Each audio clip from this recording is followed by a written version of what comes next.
जय भवानी। नमः पार्वती पतये। ओम नमः शिवाय। आशा है आप आज के विषय वस्तु के बारे में थोड़ा सचेत हो गए होंगे। हमारे चैनल के अधिकतर सुधी श्रोता दर्शकों का अनुरोध था कि उन्हें शिवलिंग के विसर्जन के विषय में संपूर्ण जानकारी उपलब्ध कराई जाए। उसी क्रम में हम आपको बता रहे हैं कि घर में शिवलिंग की स्थापना करनी चाहिए या नहीं, यदि शिवलिंग का विसर्जन करना हो तब किस विधि और किस मंत्र के माध्यम से विसर्जन करें, शिवलिंग से संबंधित क्या मान्यताएं हैं हमारे वेद पुराणों में। शिवलिंग भगवान शिव का ही एक रूप है जो प्रत्यक्ष रूप से अत्यधिक ऊर्जावान है। अगर आप प्राण प्रतिष्ठित शिवलिंग को घर में स्थापित करते हैं तो उसकी विधिवत प्रातः, दोपहर, सायं और रात्रि में जिस प्रकार मंदिरों में सेवा की जाती है, ठीक वैसी ही सेवा आपको भी करनी होगी। यदि आप ऐसा नहीं कर पा रहे हैं तब आपको प्रतिष्ठित शिवलिंग घर में स्थापित नहीं करना चाहिए।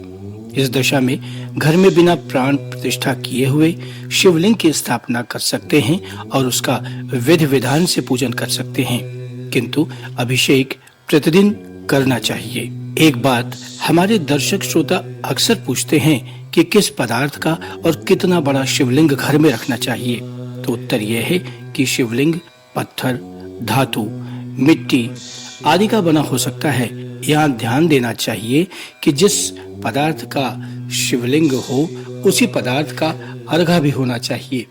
ऐसा ना हो कि शिवलिंग तो सोने का बनवा ले और उसका अर्घा चांदी का। जिस धातु या पदार्थ से आप शिवलिंग बनवाएं या बनाएं वो पदार्थ समान होना चाहिए।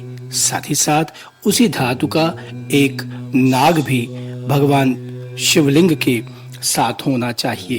अब बात आती है कि कितना बड़ा शिवलिंग घर में स्थापित किया जाए, तो शिव भक्तों को चाहिए कि अंगूठे के ऊपरी पोरवे के बराबर शिवलिंग घर में स्थापित करना चाहिए। घर में स्थापित करने के लिए नर्मदेश्वर शिवलिंग सर्वश्रेष्ठ होते हैं।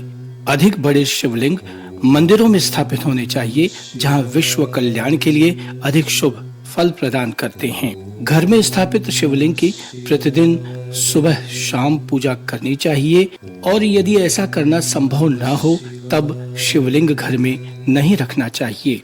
यदि आप घर से बाहर काफी दिनों के लिए जा रहे हो तो आपको शिवलिंग के पूजन हेतु किसी योग्य व्यक्ति को नियुक्त करके ही बाहर जाना चाहिए, अन्यथा अंगुष्ठ प्रमाण के शिवलिंग को सेवा पूजन हेतु साथ ले जाया जा सकता है, किंतु पूजन का क्रम टूटे नहीं। स्त्रियों की अशुद्धि के दिनों में परिवार की महिलाओं के स्थान पर पुरुष वर्ग या 9 वर्ष तक की कन्याएं पूजन कर सकती हैं। वास्तुशास्त्र के अनुसार शिवलिंग से लगातार ऊर्जा का संचार होता है जिसकी गति तीव्रतम होती है, जो पृथ्वी के ऊर्जा क्षेत्र से शीघ्रता से बाहर जाकर वायुमंडल में मिल जाती है। शिवलिंग से निकलने वाली इस धनात्मक ऊर्जा को जलधार से धीमा करके प्राणियों के कल्याण हेतु प्रेरित किया जाता है। इसलिए शिवलिंग पर निरंतर जलधार का प्रवाह बनाए रखा जाता है, जबकि घरों में ऐसा संभव नहीं हो पाता है, जिससे घर में व्याप्त तीव्र ऊर्जा को शरीर सही प्रकार से ग्रहण नहीं कर पाता है, जिससे घर में अशांति बनी रह सकती है। घर में स्थापित शिवलिंग के साथ ही शिव परिवार का चित्र भी स्थापित करना चाहिए। घर में यदि बहुत आवश्यक हो तब शिवलिंग अंगूठे के ऊपरी पोरवे के बराबर ही स्थापित करना चाहिए और शिवलिंग आपके पूजन कक्ष में मंदिर के ठीक बीचों बीच में स्थापित करना चाहिए। शिव अर्चन करने से पहले गणपति, माँ गौरी और भगवान कार्तिकेय का भी पूजन करना चाहिए। ध्यान दें, जिस मंदिर में शिवलिंग हो उस पूजन घर के मंदिर का द्वार कभी भी बंद नहीं करना चाहिए। घर के पूजा घर में कभी ताला नहीं लगाना चाहिए। इससे सकारात्मक यानी कि पॉजिटिव एनर्जी का प्रवाह बंद हो जाता है। बंद कमरे और अंधेरे में भी शिवलिंग नहीं रखना चाहिए। ऊर्जा के साक्षात स्वरूप शिवलिंग को घर में नहीं रखना चाहिए या फिर लगातार जलाभिषेक की व्यवस्था हो।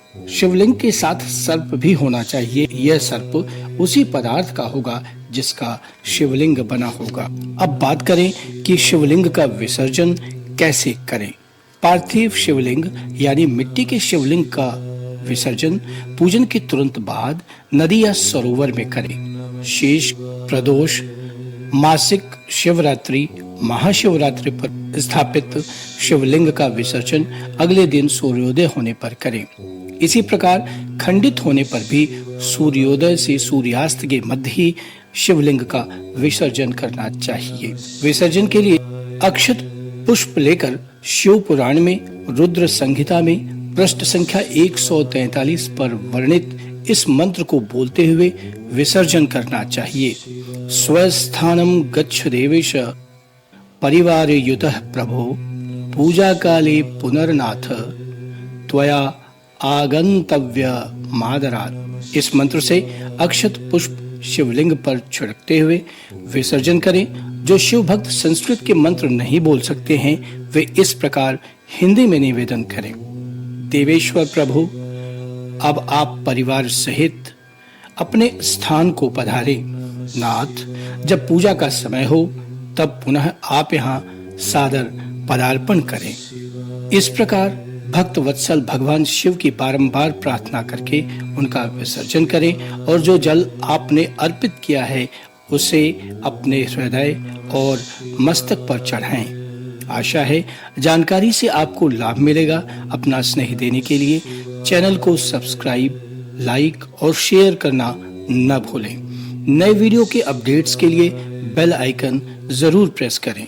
किसी भी प्रकार की समस्या के लिए हमारे व्हाट्सएप नंबर 9839640651 पर संपर्क कर सकते हैं।